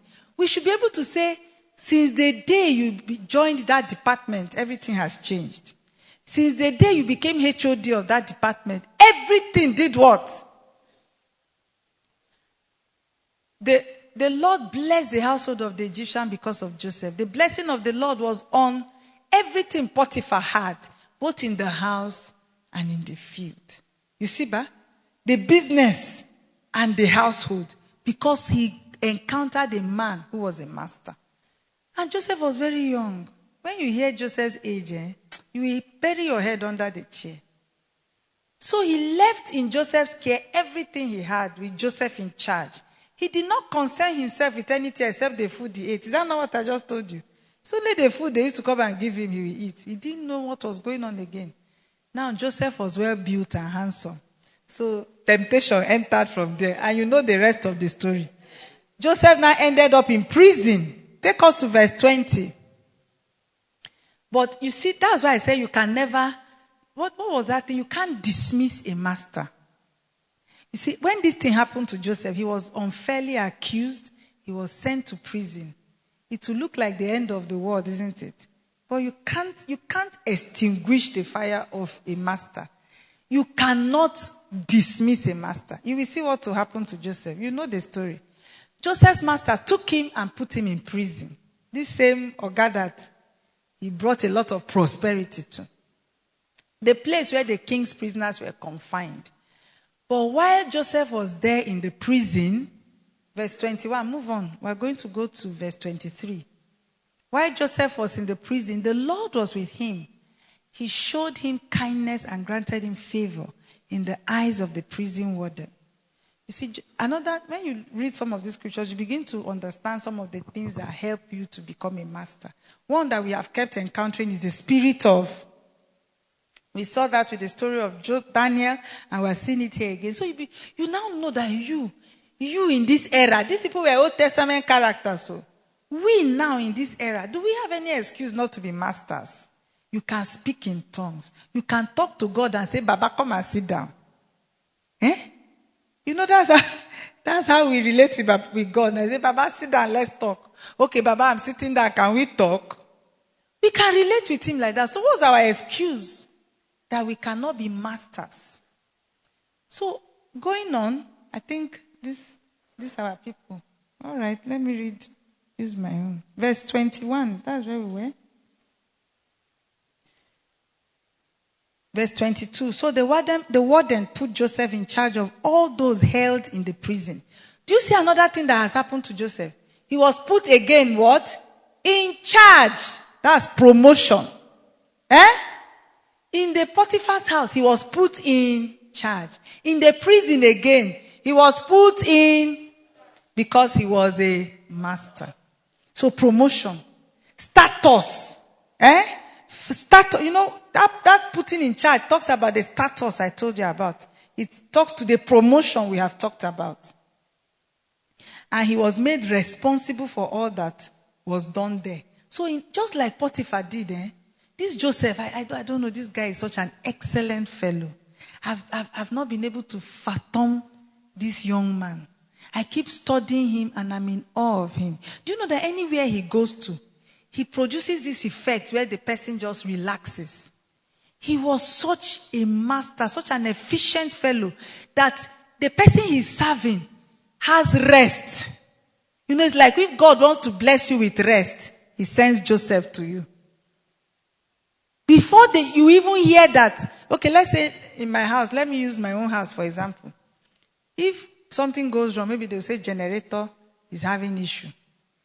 They'll come and tell us, we'll go and be trying to solve it. You can imagine having somebody in your house that by the time generator has problem, you don't even get to hear it. By the time you are hearing it, they've said that the generator had a problem and they have already fixed it. Then, before they say this one happened, they have solved it. Before that one did, who is this person? Everything around you is sorted out, settled. You don't even get to hear anything. Excuse me. Or let's say we have people serving in departments, HODs of departments who are masters. And they are operating like Joseph. You know the kind of rest pastor we have. Our leadership meetings will be finishing in 2 hours.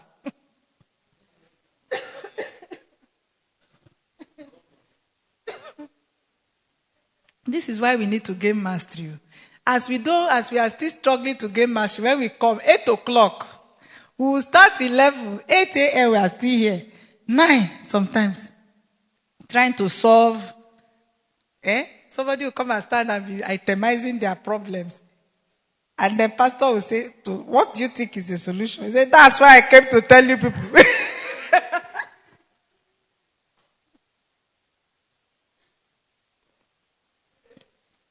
Leadership are here now. Oh, no, I mean you are present in the hall. But we are no longer there. That's why God is talking to us now. To gain mastery. You know, by the time, there was this man of God. What was that his name, sir? This young man. No, he's not a young man now. This guy that is now in his 60s that looks so young. Tony Rapo. This guy started off in Redeemed. At a point, Baba Adegboye said, Kai, if I have 5 of these men, we will take over the whole world. I'm telling you, just one man. Say, if I can just have 5 like this man, we will take over the whole world for Christ. I'm just telling you how some people, if you train yourself and you become a master, you will just be a relief. And when you enter a place, everybody will relax. They'll just know that solution is here. Not when you step in, they'll say, Kai, wahala.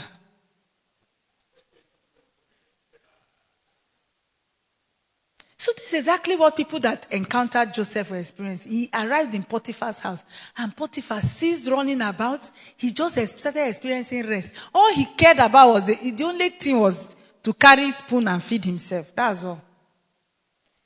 He had rest. Joseph was on top, in charge. As in, Potiphar doesn't get to hear that there was a problem. All he used to see was the alert. Alert. Today, 2 million, bam.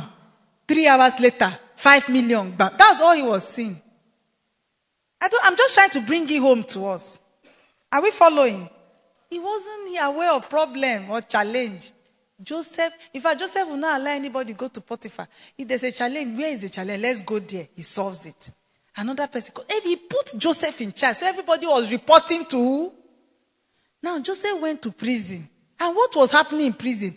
Exactly the same thing. The warden started resting. He put Joseph in charge of all the prisoners. Prisoners or criminals. You know criminals? Criminals inside prison. The warden was so happy because the wahala of handling prisoner. If they are not threatening to kill you, they are threatening to kill each other. They are threatening to escape. But somebody came and everybody calmed down. The presence of that man in the prison, everybody calmed down. No more attempt on anybody's life. No more fighting anywhere. No more threatening the warden's life up and down the place. And the man now rested and handed everybody. Oh yeah, Joseph. Joseph is a prisoner himself. Oh. He became the assistant warden. And the warden was resting. Can you be described like that? Are you somebody that if they send you somewhere, people will experience relief? In my line of work, for instance, like in the hospital where I work, in my department, we have the younger doctors. They rotate through the teams. The consultants work in teams. So the residents rotate through teams. So they will do 6 months in this team. They will reshuffle them. So every 6 months, you get a new set of doctors. So there are some doctors that every consultant will start saying, don't bring that person to my team. Are you following? I don't want to see that doctor. So at the end, it's like there's no team for them to enter. Most times they used to come and dump those kind of people in my team. Say, it's only Dr. Eti that can handle this type of person. They will come and beg me, please. Everybody has rejected you. You know how to handle them and make them work and make them calm down. Then they will beg me and come and put them in my team. So sometimes I'll just have a bunch of those kind of trouble. But me, when I was a resident, when it's time to rotate, they will be struggling. You must put her in my team. The senior registrar, when I was a registrar, senior registrar will be fighting. She must be in my team because you know that if I'm in your team, you will sleep. If there's case, I will handle it before you will hear. So people are struggling for you. But not the time that people are rejecting actively and say, please, don't put that person in my team. So what kind of person are you? Are you the type that they say, oh, you're around and everybody starts rejoicing, or you're around, everybody starts hissing? Think about it. Let's continue. Let's just finish that reading. Verse 23. The warden paid no attention to anything under Joseph's care. Are you seeing what I was describing? He paid no attention. Once you put something under Joseph's care, you don't monitor the thing. Did you get that? You don't monitor him. He doesn't need monitoring. It's not like you, when they give you something, will be calling you from time to come and give report. Oh yeah, how have you done the thing? Is this not how I told you to do it? But you were told to do it like this now. You say, but okay, I didn't hear. Oh, I forgot. Oh, I didn't understand. They will now correct you. Yeah, do it like this. Then they come back tomorrow. You still did it. Then you now say, but that's not what you told me. They will even tell you to your face. That's the most annoying one. That the thing you told them to do is not what you told them to do. It's the one they did that you told them to do. Are you following? It's so frustrating for the person who is supervising such a person. So sometimes I will say, it's like we'll start recording our conversations. When I'm giving you instruction, I will record it so that tomorrow when I come back and you say, I will play it for you. So, but look at this kind of young man. That he doesn't need supervision. He doesn't need monitoring. When you tell him to do something, anything that is under his care, the warden doesn't bother. Because the Lord was with Joseph and gave him success in whatever he did. Verse chapter 41. So we're going to jump now to 41 and we'll round it up there. 41, chapter 41, from verse 29. Okay, we're going to see success, fame, status, wealth, promotion, and great honor as a result of mastery. Number 6 to 8. Verse chapter 41, please. Chapter 41. Verse 29. From verse 29. So now, we stopped the story at a point in chapter 39, but what happened consequently is that Joseph's ability to interpret dreams started manifesting. He interpreted dreams for some people and so on and so forth. He now found himself in front of Pharaoh one day. He needed to interpret dream for Pharaoh because of what he had done for some people in prison. You see, it's the journey of the mastery that led him to the palace. Just like the story I was saying, or the example I was giving, or, like the postulation I was making, that maybe one day I can take Vera to government house or even higher places because of her mastery. That's how Joseph's mastery recommended him to the palace. From verse 29, this is Joseph now interpreting the Pharaoh's dream. 7 years of great abundance are coming throughout the land of Egypt, but 7 years of famine will follow them. Then all the abundance in Egypt will be forgotten, and the famine will ravage the land. Okay, sir. So the abundance in the land will not be remembered because the famine that follows it will be so severe. Okay, so the Pharaoh had a dream where 7 fat cows, 7 thin cows and 7 fat cows. The thin cows swallowed the fat cows and they did not look like they had eaten anything. Okay, so he was now trying to interpret the dream and he said the abundance in the land will not be remembered because the famine that follows it will be so severe. Move on to the next verse. Next verse. I don't have time again. Okay. The reason the dream was given. So this is Joseph talking. What we are reading now is Joseph talking. So Joseph was even explaining deep things to the king. He said the reason the dream was given to Pharaoh in 2 forms is that the matter has been firmly decided by God. You know, Pharaoh dreamt it in 2 forms. The first one was the cows. The second one was the what? Ears of. People don't read your Bible. Ears of corn. So he saw the dream twice in 2 different forms. So it's also this same thing goes to tell you that by the word of 2 or more witnesses, every matter shall be established. So Joseph was trying to describe to him that you saw this dream twice. That means it is established that God has decided to execute this. And God will do it soon. Go on. Verse 33. And now let Pharaoh. So he did not just interpret the dream. You cannot begin to see Joseph's skill-solving capacity. That's what we are going to be seeing in the next few verses. And it's the same thing. When you see a problem, look for solution before you go and report to your superior. I've just given you a tip. I don't know if you got that. Not the type you come and stand, this thing has happened like this, and you just stand, you're waiting for the people to bring solution. You won't be relevant. You will not, because you are working for me. When there's problem, you bring everything to my head, and I'm already carrying plenty on my head. When you bring it, I still try to solve the problem.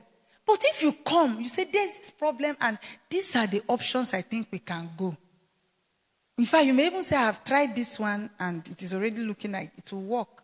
You've removed the burden from my head. Are we following? Then you are more relevant in that scenario.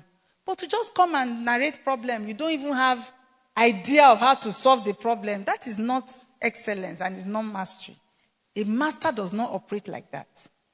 In fact, a master will have detailed plans about how the problem should be solved. You know, I told you that mastery is solving difficult. So we are going to see that typically now. Joseph could have come and told Pharaoh, this is the dream. And this is the meaning of your dream. But he did not stop at that. He had finished telling him the dream, the meaning of the dream as at verse 32. From verse 33, he now started proffering what? Solution. And now let Pharaoh look at the detail. Now let Pharaoh look for a discerning and wise man and put him in charge of the land of Egypt. Move on. And put him in charge of the land of Egypt. Let Pharaoh appoint commissioners over the land to take 1/5 of the harvest of Egypt during the 7 years of abundance. Can you imagine detailed plan? He said, first of all, get one man who will be in charge of everybody. Then now get other people who will work under him. These are the commissioners. Place them in different corners of the land because there's going to be 7 years of great harvest. So put them in different corners. These commissioners, distribute all of them around. Let them cover every section of Egypt. And all of them will report to the one man, the discerning and wise man. Okay? And all the other commissioners will report to him. What will be the job of the commissioners? During the harvest, when people harvest, the commissioners will gather 1/5 of all the harvest. And then they will store the food. So they'll be storing food continuously for 7 years. And commissioners will be in charge of handling this, and they will all be reporting to one wise and discerning man. You see proffering of solution. They should collect all the food of these good years that are coming and store up the grain under the authority of Pharaoh to be kept in the cities for food. So he also suggested that they should designate some cities for storage of the food. Okay? And then they'll be storing food for 7 years in those places. The food should be held in reserve for the country to be used during the 7 years of famine that will come upon Egypt, so that the country may not be ruined by the famine. Can you imagine this kind of wisdom? The plan, and I can bet you before Joseph started talking about these things, people didn't know much about food storage. Are you following me? Because they were not used to famine. So nobody stores food. They produce food all year round. So you just produce food, eat, produce food, eat. Maybe this is the time that food storage came into existence first. Because the concept of famine is now coming, and somebody started teaching them that we can build barns and we can store food and we can do like this and preserve the food and it will stay. So that when the famine comes and the hunger lands and there's no rain and no food, no harvest, we will have food to eat. The plan seemed good to Pharaoh and to all his officials. So Pharaoh asked them, "Can we find anyone like this man, one in whom is the Spirit of God?" Then Pharaoh said to Joseph, "Since God has made all this known to you, there's no one so discerning and as wise as you." You know, he recommended that they should put one man in charge, a wise and discerning man. Then get commissioners to work under that person. So they are not telling him, who else will do the thing? You are the brain. This project is your brainchild. You are the brain behind it.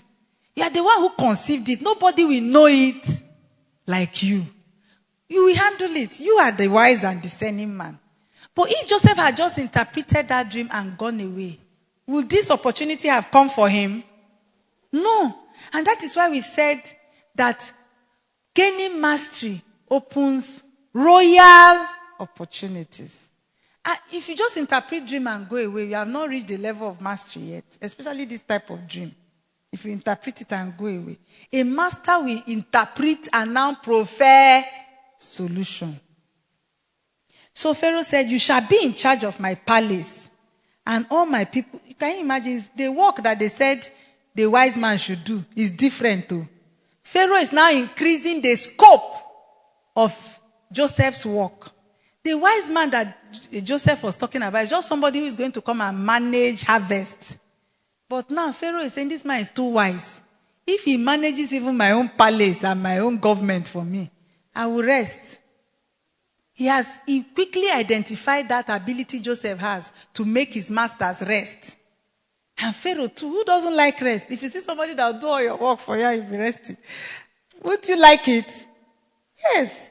So he now said, "You shall be in charge of my palace and all my people are to submit to your orders. Only with respect to the throne will I be greater than you." Can you imagine that? The job that they were now giving to Joseph outweighed what his suggestion was. So we are seeing promotion, we are seeing great honor being bestowed on him. So Pharaoh said to Joseph, "I hereby put you in charge of the whole land of Egypt." What honor is greater than that? What honor? And what brought this kind of honor? Mastery. Then Pharaoh took his signet ring from his finger and put it on Joseph's finger. Are you seeing honor now? We are entering into the realm of honor as a benefit of mastery. So all the people that were there, Joseph suddenly became their oga. You know, there was a court. Pharaoh was holding court. Him and all his officials and his big top government officials. They went and brought out one prisoner. And right there and then, the prisoner became their oga. Pharaoh's second in command. Pharaoh removed his ring of authority and placed it on Joseph's finger. He says only in the matter of throne. In fact, you are essentially the king of Egypt now. It's just that because they cannot call you that, I will still be known as Pharaoh, but you are essentially in charge of the whole kingdom. Pharaoh took his signet ring from his finger and put it on Joseph's finger. He dressed him in robes of fine linen and put a gold chain around his neck. He had him ride in a chariot as his second in command. And men shouted before him, "Make way!" Can you imagine? What honor is this? Make way! Thus, he put him in charge of the whole land of Egypt. What Joseph, is this the prescription Joseph gave them? No. No. Move on, verse 44. Then Pharaoh said to Joseph, I am Pharaoh, but without your word, no one will lift hand or foot in all Egypt. Are you people seeing something?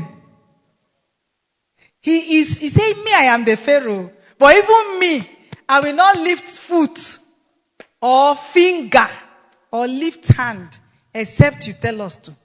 So he put his life and the life of his own nation in the hand of a slave who was just coming out of prison because of mastery. Verse 45, we'll stop at verse 46. Verse 45, Pharaoh gave Joseph the name Zaphenath-Paneah and gave him Asenath, daughter of Potipharah, priest of On, to be his wife. And Joseph went throughout the land of Egypt. He was just going around doing his royal duties. Joseph, I wanted you to read this place. Joseph was how old? How old are you? How many more years for you to reach 30? Joseph was 30 years old when he entered the service of Pharaoh, king of Egypt. And Joseph went out from Pharaoh's presence and traveled throughout Egypt. What honor, what promotion. Do you see great honor that this young man experienced because of mastery? See promotion, see success, fame, status, and wealth. All as a result of what? Of mastery. I have to stop here for now. There are a few other points, but time can't allow me to take it. Have you been blessed? Have you been blessed? Are you making up your mind to become a master? How many of you are going to become masters this year? Are you making up your mind? You're going to give yourself over to the prescription that God will give us on how to become masters. And as you do so, you are going to rise up and take over the mountain that God has called you to in Jesus' name. Amen. You will rise. You are not answering amen. You will rise to become a master in your area. And you will take charge and take control. Great honor will follow you as you achieve mastery. In Jesus' name. Thank you for listening to the talk.